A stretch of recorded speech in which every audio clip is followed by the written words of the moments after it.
Arranco. En principio, repito, digamos, un poco lo que vimos el encuentro pasado, ¿sí? Y si ahí tienen alguna duda, nos detenemos, abrimos ese problema y después continuamos con la clase. Espero hoy poder terminar con esto.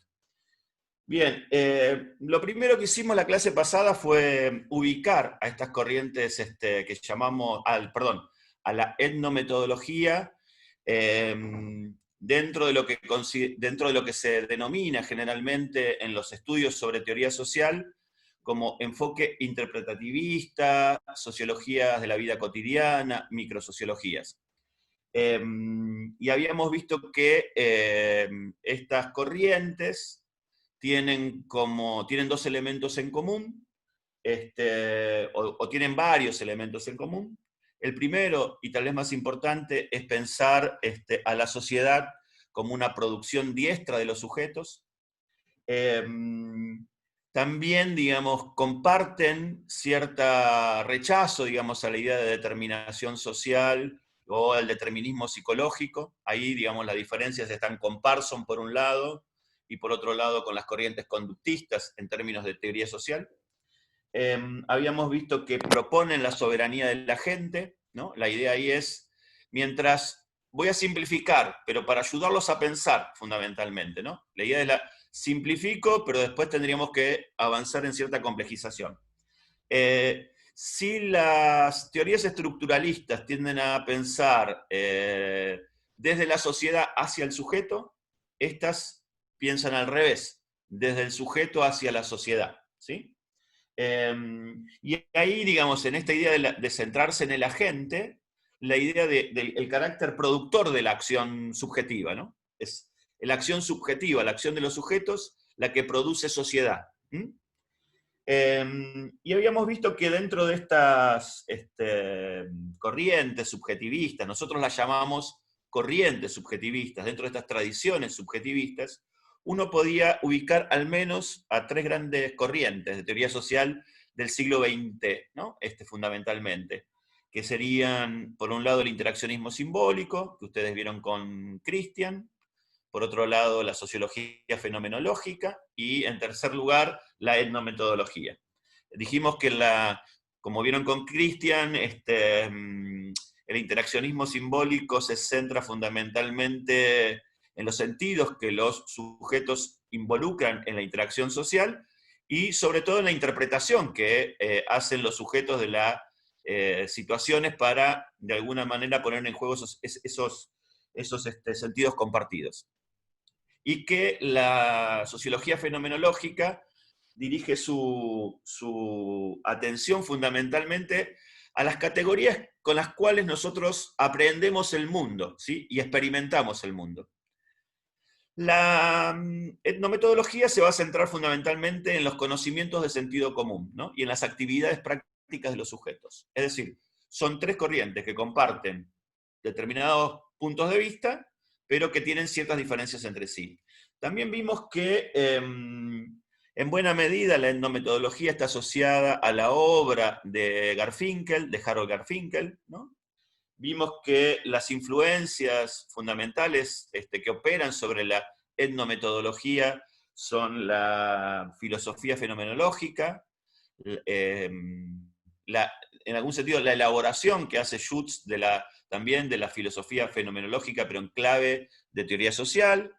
También vimos la influencia de Parson, sobre todo como reacción un poco a la teoría parsoniana, ¿sí? Y también hablábamos que se nota, digamos, cuando si leen a Garfinkel van a ver la importancia que tiene la lingüística también, algunos conceptos que extrae de la lingüística para pensar las relaciones sociales. ¿Hasta ahí alguna duda? ¿Ninguna duda? Bien, sigo entonces. Y habíamos visto algunas características generales.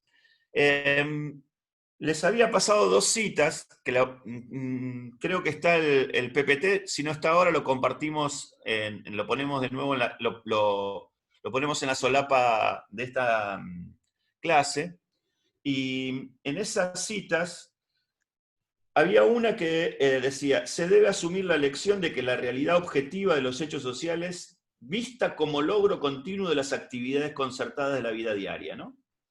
Ahí, en esa primera cita, ¿no? Lo que me interesa es la idea de ver los hechos sociales como logro, ¿no? Ver los hechos sociales como logro, si ustedes lo piensan, ven cómo se orienta la idea de lo social como producción subjetiva, ¿no? Cuando uno habla de logro, está hablando de resultado, y ese resultado tiene que ver con las actividades diarias, ¿no? De las personas. Ahí está claramente la perspectiva de la primacía del actor. ¿Mm? Y la otra es cómo resalta la importancia del sentido común, del conocimiento del sentido común como materia de estudio, de investigación, de conocimiento de lo que sería la sociología o las ciencias sociales, ¿no? Y habíamos visto que otras características también de la etnometodología era cierta reacción, uno la podría ver en la etnometodología, una fuerte reacción contra la hegemonía parsoniana dentro de las ciencias sociales norteamericanas fundamentalmente, ¿sí? Y una crítica, digamos, a la idea de la acción normativamente orientada que de alguna manera, según la visión de Garfinkel, hacía que las personas, que los sujetos fuéramos o apareciéramos en la teoría parsoniana como marionetas, ¿no? En realidad la idea es los actores somos actuados por los valores y normas socialmente establecidos. ¿Esa idea se entiende? Porque eso es una cosa importante para poder comprender la etnometodología, ¿no? La reacción contra la teoría parsoniana y cómo de alguna manera la crítica que hace esta idea del idiota cultural, de la marioneta cultural, ¿no? Porque, ¿qué quiere reafirmar con esto Garfinkel? Fundamentalmente, la autonomía del sujeto, ¿no?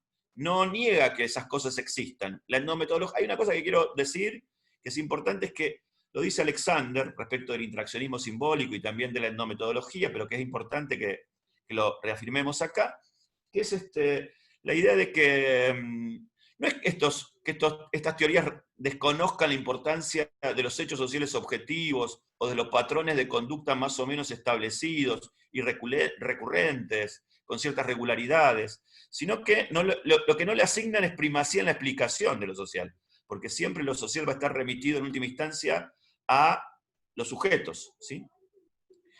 Y lo otro que decíamos era que antes que una teoría acabada, cuando yo digo teoría acabada me imagino el materialismo histórico, ¿no? El materialismo histórico es un cuerpo de conceptos orientado por determinada perspectiva analítica que tiene mucha cohesión, ¿no? Uno encuentra conceptos que son nucleares y otros que tienen una relación secundaria con esos conceptos nucleares.